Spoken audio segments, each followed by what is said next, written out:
Recordar la forma de trabajo, vamos a trabajar conectados desde este instante hasta las 18:30 y luego de las 18:30 vamos a salir del chat con el objeto que puedan ustedes trabajar la guía de trabajo y lo que me interesa a mí, como lo dijimos en la primera clase, que son todas las actividades prácticas.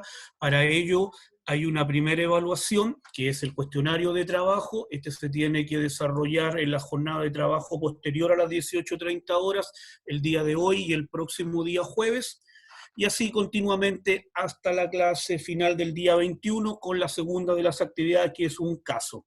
Les preparé un material de apoyo que afortunadamente Gastón en forma inmediata lo subió, que también da respuesta a algunas de las preguntas del cuestionario. Pueden activar su micrófono si alguien tiene alguna duda, alguna consulta, antes de continuar con la materia propiamente tal.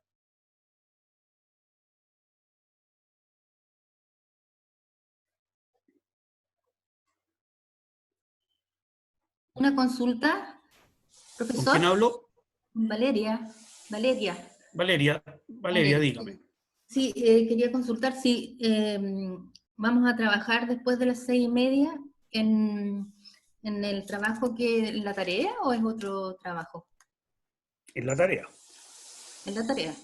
Ah, perfecto. Solamente hasta las 18:30 vamos a realizar vía Zoom, o hasta que nos pongamos de acuerdo a los grados de avance, y posteriormente a eso, plataforma y mi WhatsApp personal. Ah, bueno, ya. Gracias.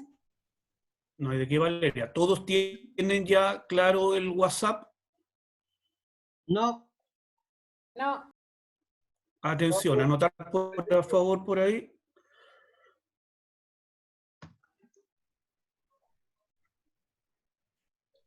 Más 569 6 1 8 0 1 5 0 7. Repito, más 569 6 180 15 07.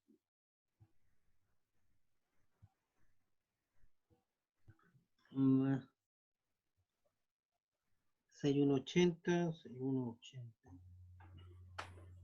1507. Como yo no tengo a todos grabados, a medida que me vayan haciendo las consultas, o sea, el WhatsApp es segunda alternativa, la primera es que vamos trabajando directamente por la plataforma del CFT, pero si alguien va a hacer alguna inquietud personal o necesita por WhatsApp, se identifica, porque no tengo obviamente los números grabados de todos para saber con quién estoy hablando, ¿de acuerdo?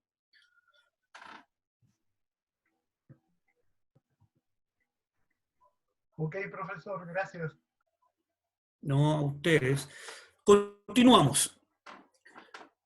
Nosotros quedamos la última de las clases, específicamente en las etapas del crédito hipotecario. ¿Estamos bien, cierto? Por lo tanto, perdón, alguien me habló.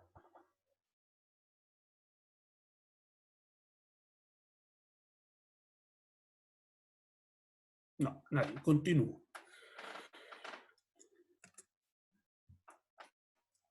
¿Qué es importante considerar para contratar un crédito hipotecario?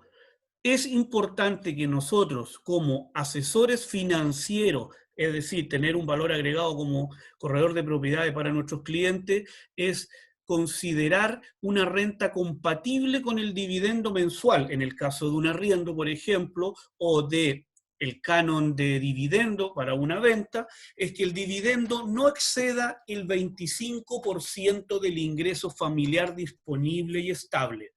Aquí me quiero detener por una situación muy puntual.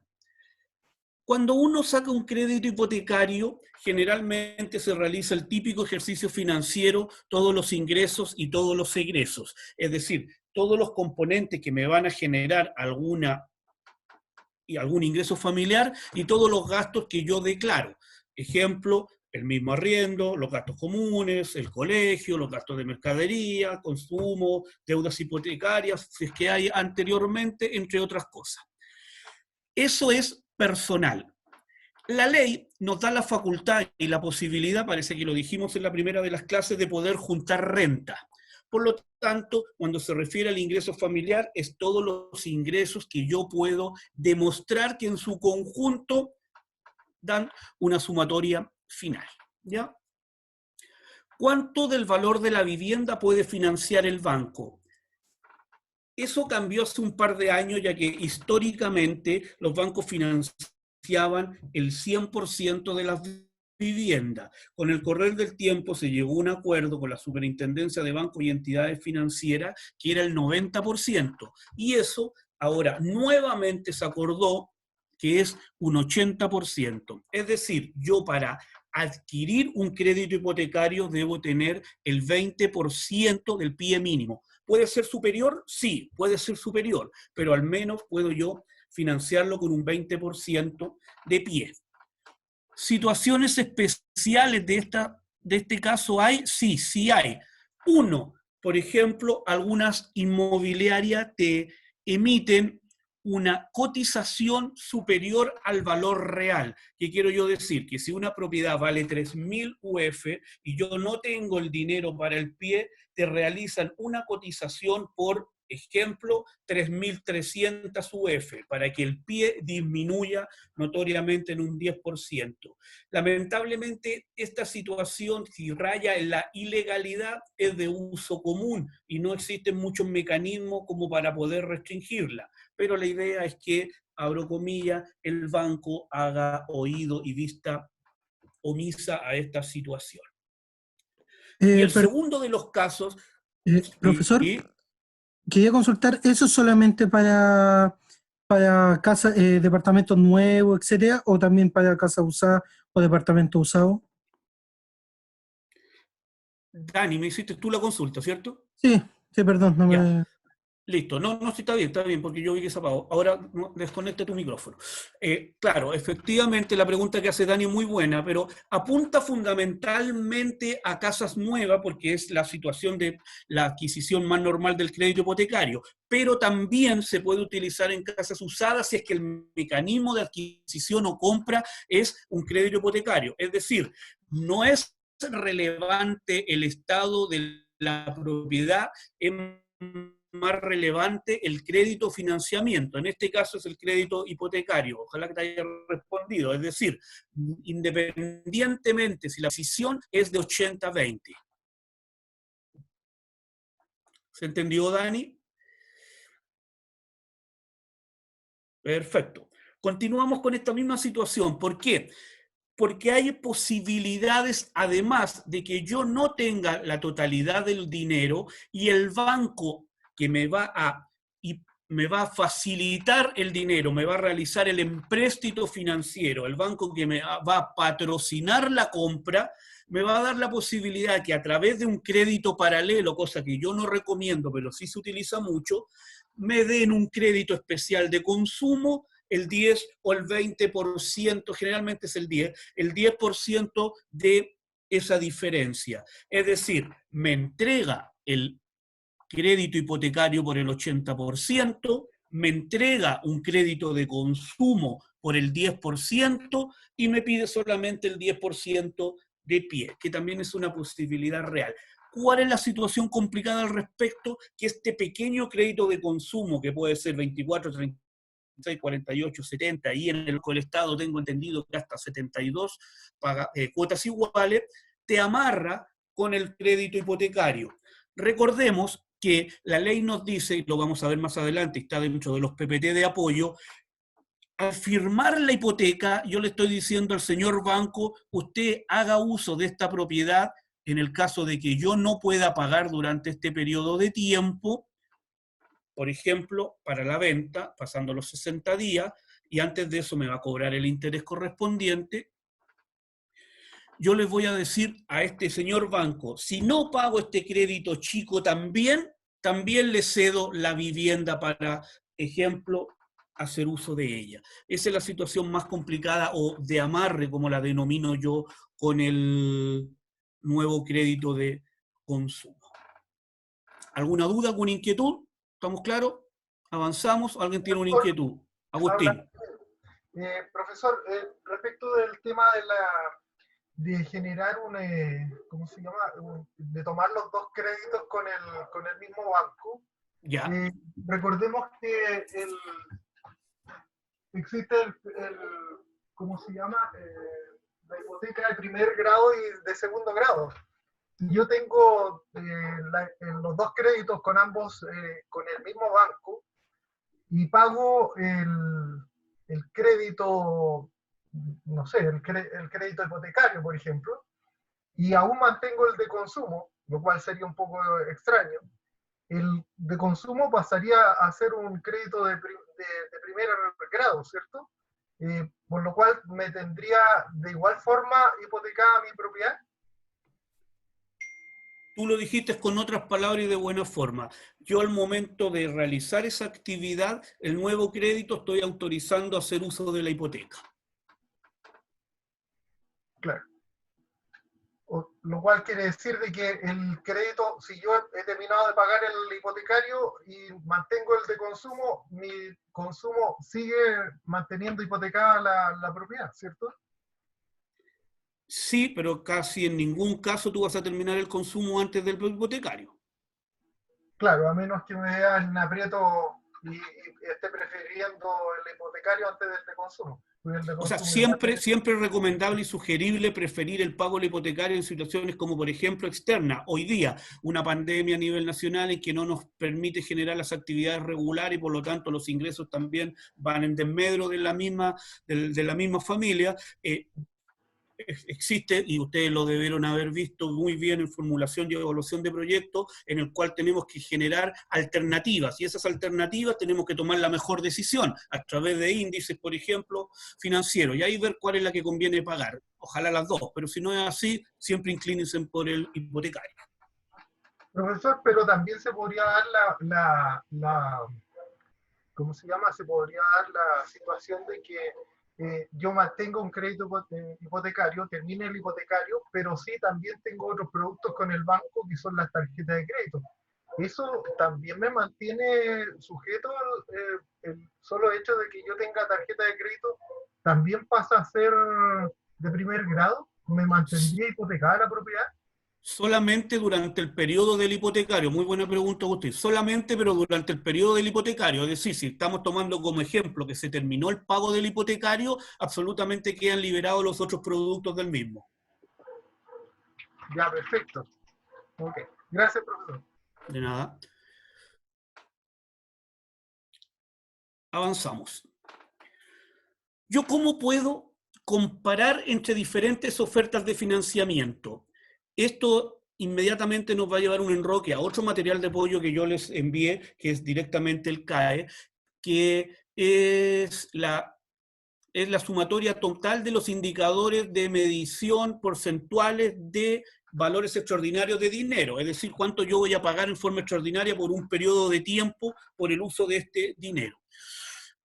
Los pasos son los siguientes. Pedir una simulación en varios bancos a través de ejecutivo, en oficina, hoy día en la web única y exclusivamente, en base al monto y al plazo idéntico del crédito. Es decir, para yo saber si voy a pagar más o menos en el banco A, B o C, debo generar las mismas condiciones de solicitud. Es decir, el mismo valor del crédito, disculpen, el mismo posibilidad de cuota de pago, el mismo periodo de pago, el mismo periodo de gracia y así sucesivamente, con el objeto de que yo tener finalmente el valor de pago más conveniente por ese crédito solicitado.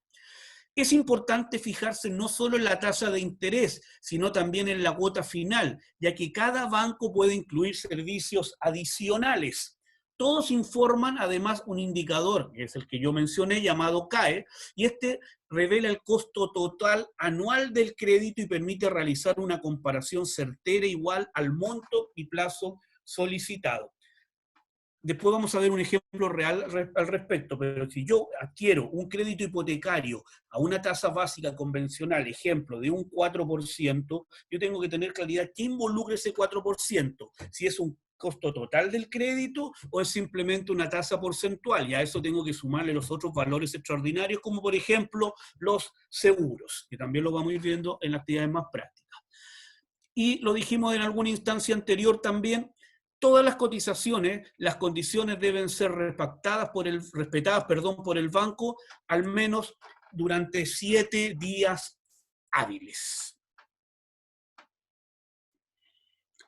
¿Qué información mínima me puede pedir el banco para gestionar la aprobación de mi CH, de mi crédito hipotecario?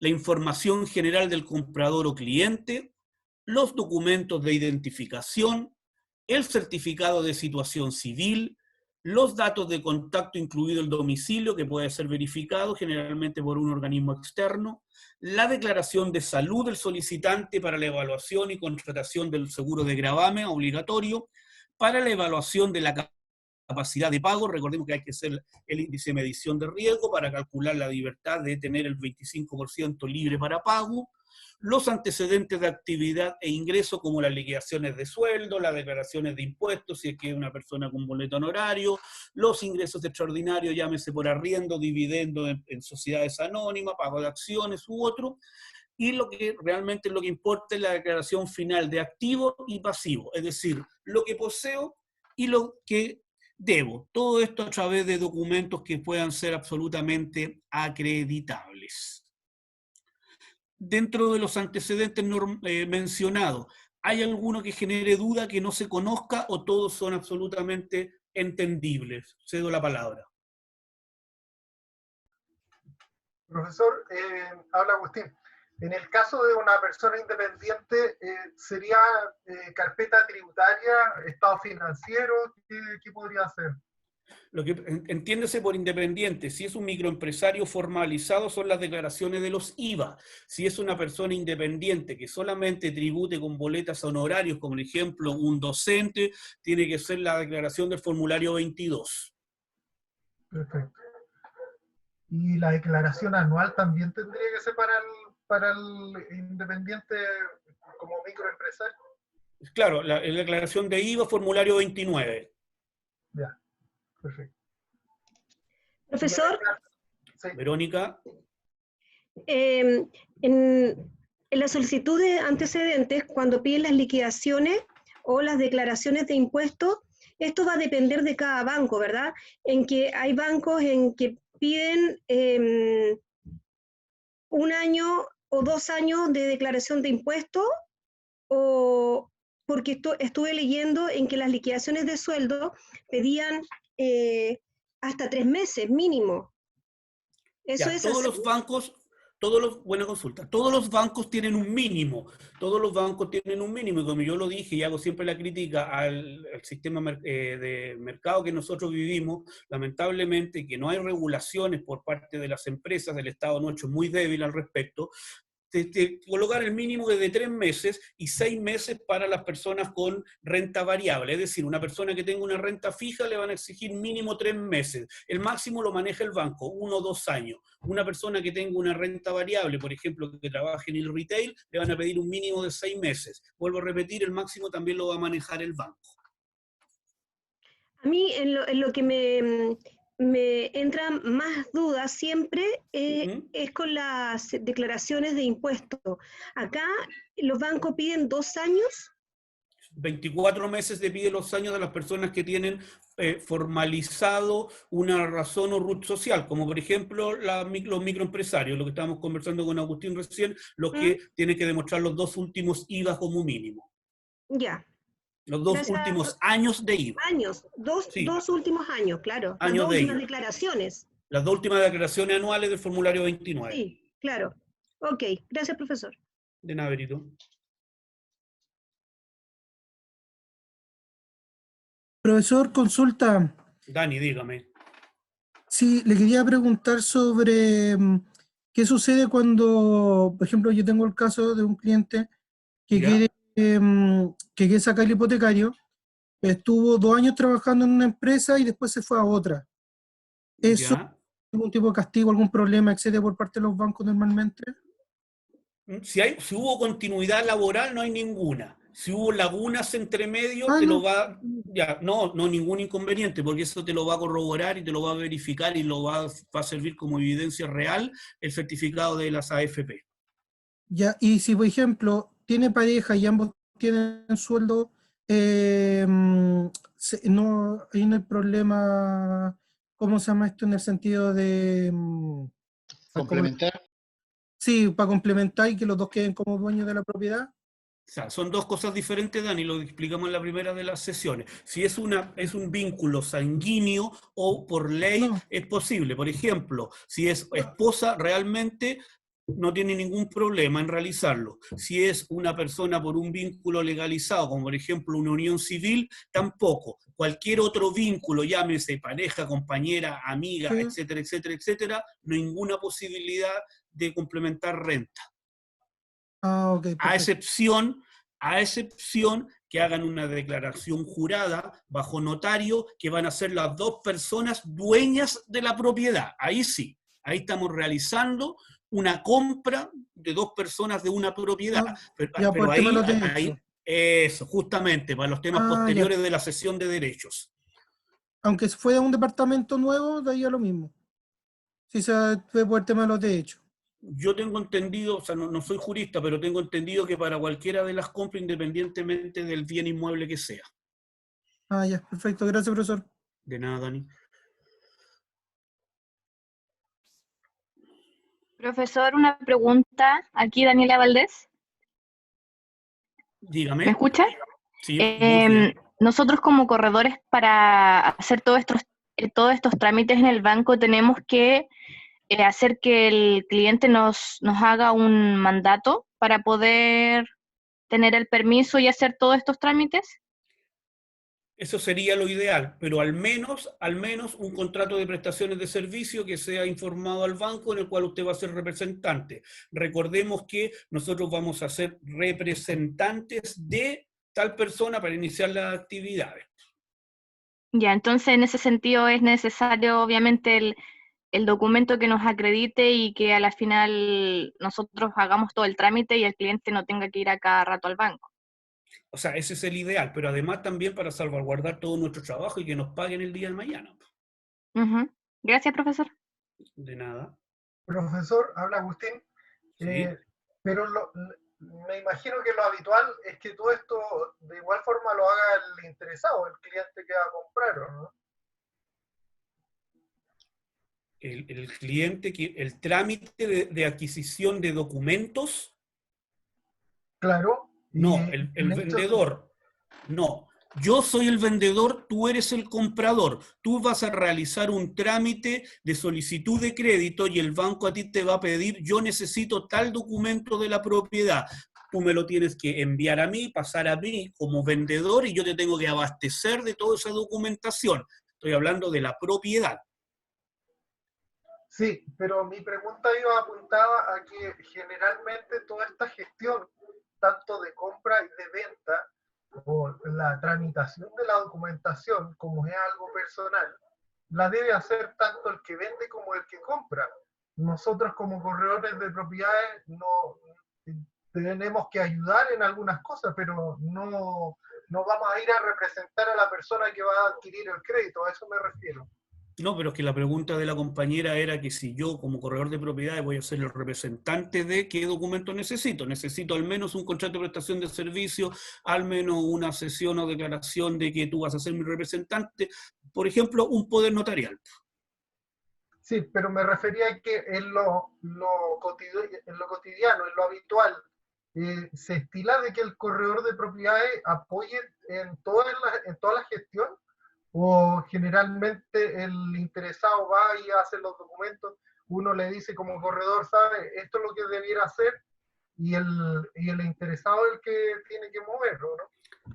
O sea, sí, porcentualmente no me atrevo a responderte cuál es más o cuál es menos, pero en algún caso, yo personalmente, si veo que es una propiedad en que efectivamente está, abro comillas, fácil la venta o mucho más accesible para que se entienda de buena manera, yo como corredor me ofrezco a realizar los trámites y le pido la clave o que me autorice a ir a tal lugar y lo hago rápido. Si es un problema que me va a generar perder toda una mañana y hacer trámite porque no está inscrita la propiedad en el conservador, porque una serie de cosas, generalmente le pido al dueño de la propiedad que es quien lo haga.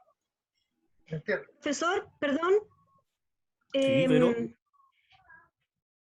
En esto, en mi opinión, respondiendo un poco a lo que dice Agustín, va a depender mucho del cliente que uno tenga, porque si yo tengo un cliente que no se maneja en estos tipos de trámites y que precisamente por eso a uno la contratan, yo le facilito el tema a sacar la documentación y poder incluso reunir junto con él los antecedentes que va requiriendo el banco para poder agilizar el crédito, porque también soy la parte interesada de que esto funcione. O se delega, porque en lo personal yo creo que esa es nuestra tarea de poder asesorar y acompañar en este proceso para que sea mucho más rápido. Es que no estamos diciendo otra cosa, Benito. Estoy tratando de explicar. Nosotros somos intermediadores, por lo tanto tenemos que generar las mejores condiciones tanto para el oferente como para el demandante. Si yo veo que la posibilidad real de venta, sobre todo, es mucho más accesible producto del buen trabajo que yo realice, yo voy a realizar todo tipo de gestiones. ¿Y cómo las voy a realizar? Por ejemplo, en representación de, para volver a contestar lo que dijo la compañera inicialmente, es a través de una declaración jurada, una cesión o un contrato. Si no voy a realizar mayormente trámite y los puede realizar el dueño de la propiedad, bien, pero yo siempre para prestar un buen servicio, y como lo hemos explicado en alguna otra asignatura o en algún otro módulo, ver la alternativa que marque la diferencia, yo voy a ofrecer todos los servicios por completo. Indudable que somos los interesados. Gracias. Nada.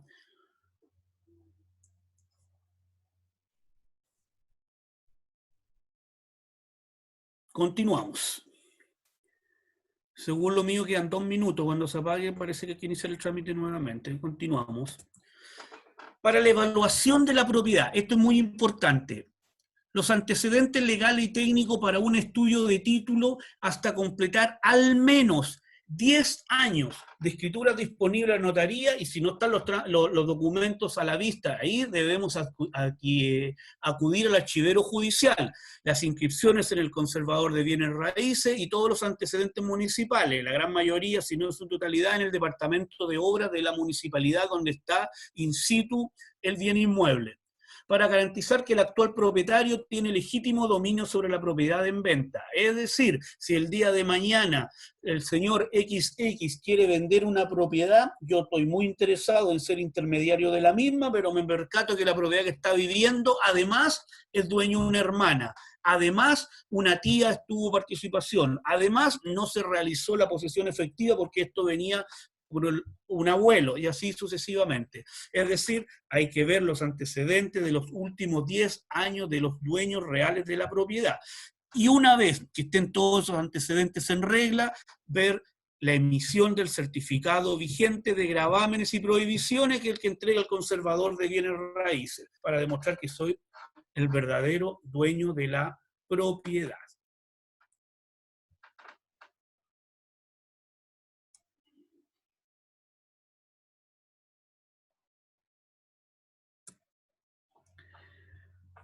En caso de que intervenga una sociedad en la operación, se consideran antecedentes como la escritura de constitución, los poderes,